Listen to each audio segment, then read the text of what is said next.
Matematik tingkatan 2, bab 5, tajuk bulatan.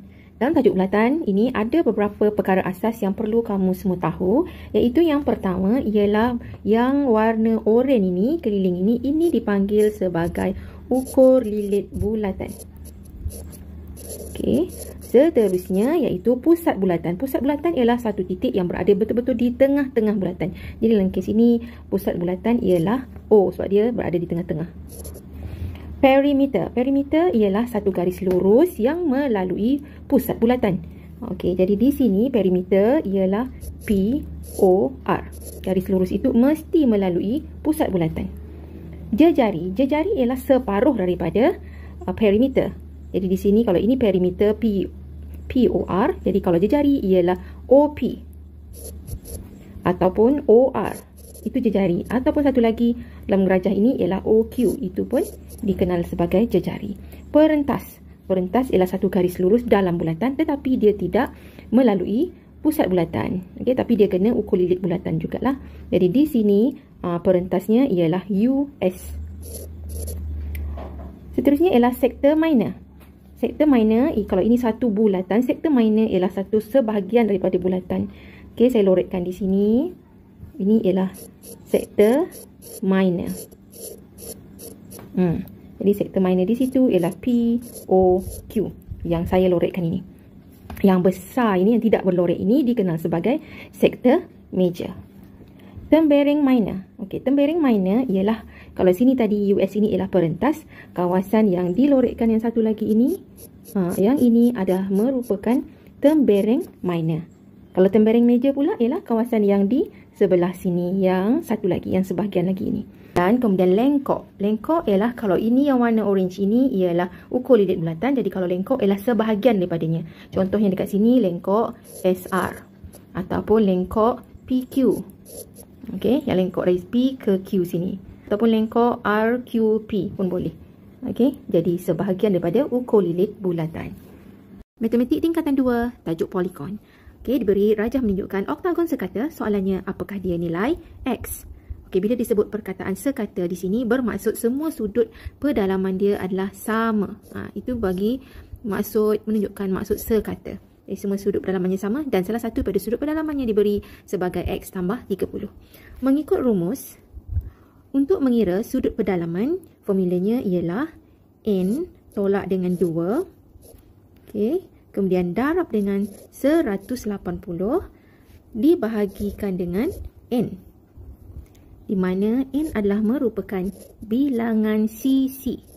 Jadi untuk oktagon, bilangan sisi dia ada 1, 2, 3, 4, 5, 6, 7, 8. Jadi bilangan sisi di sini ada 8. Maka untuk mencari apakah dia nilai X, kita perlu masukkan dulu N-nya 8. 8 tolak dengan 2. Darab dengan 180 bahagi dengan N, bilangan sisinya iaitu 8. Jadi kita dapat di sini 8 tolak 2 ialah 6 darab 180 bahagi dengan 8. Guna kalkulator kita dapat nilainya ialah 135 darjah. Jadi bermaksud untuk sudut pedalaman ini 135 darjah. Setiap ni sentiasa sama 135. Ini bermakna bahawa sudut di sini pun 135. Jadi maka kita kata X tambah dengan 30 bersamaan dengan 135 darjah. Jadi X adalah sama dengan 135 tolak dengan 30 darjah. Maka kita dapat X-nya ialah 105 darjah. Jika HP sama dengan P tolak H per 2, cari nilai H apabila P-nya 4. Sekarang saya tunjukkan bagaimana langkah penyelesaiannya. Kita gantikan P sama dengan 4. Okey, jadi H, P dekat sini kita gantikan dengan 4. Sama dengan P yang ini pun kita gantikan 4. 4 tolak H per 2. Jadi dekat sini, kemudian kita bawa 2 ini ke atas, ke sebelah kiri. Jadi dari bahagi jadi darab. 2 darab dengan 4, 8. Jadi dapat dekat sini 8H. Sama dengan 4 tolak H. Jadi pindahkan tolak H ke sebelah kiri. 8H tambah H sama dengan 4. Jadi dapat di sini 9H sama dengan 4. Maka H adalah bersamaan dengan 4/9. Okey, soalannya diberi bahawa 2B sama dengan 5/3 tolak C per 6 dan soalannya ungkapkan C dalam sebutan B. Jadi ini bermakna dia nak jadikan C itu sebagai tajuk. C sama dengan. Okey, langkah yang pertama, cara yang mudah ialah bila kita tengok ada bentuk pecahan macam ni, kita tengok bawah dia sama tak? Tak sama kan, yang ni 3, yang ni 6. Jadi apa perlu kita buat? Kita cuba samakan dia. Sebab ni 3 dengan 6, kita boleh jadikan dia kepada 6 dengan mendarabkan ini dengan 2. Bila bawah darab 2, atas pun kena darab 2. Kenapa kita kena darab 2? Sebab nak jadikan dia 6, sama dengan sebelah ni. Okey, sekarang dia dah jadi 2B sama dengan, ini dah darabkan 5 darab 2, 10. Ini tolak dengan C. Okey, bawah ni dah jadi 6. Dah sama bawahnya, jadi kita boleh sekalikan macam ni.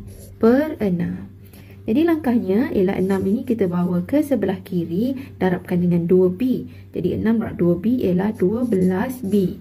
Sama dengan 10 tolak C.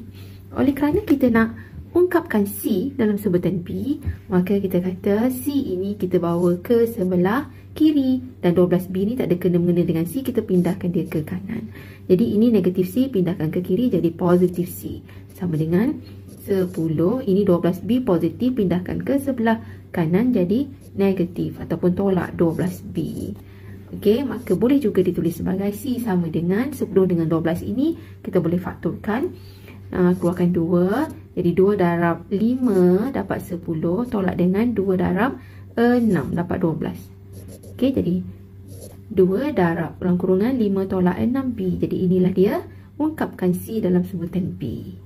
Okey, kali ini cikgu nak terangkan berkaitan dengan algebra, iaitu perkara rumus yang mana soalan yang ini ialah ungkapkan X dalam sebutan Y.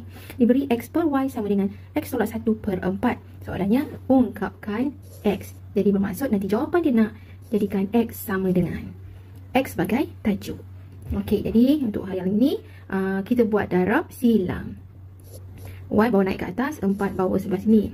Jadi dekat sini 4 bila bawa ke atas ni dari bahagi jadi darab.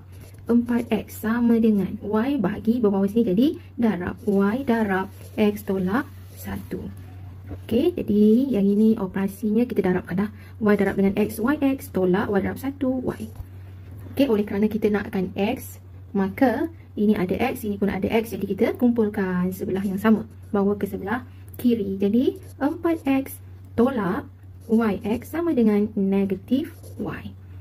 Jadi di sini kita boleh tengok ada X di sini, ini pun ada X. Jadi kita faktorkannya. Maka keluarkan X, buatkan kurungan. Ini X dah keluar, tinggallah 4.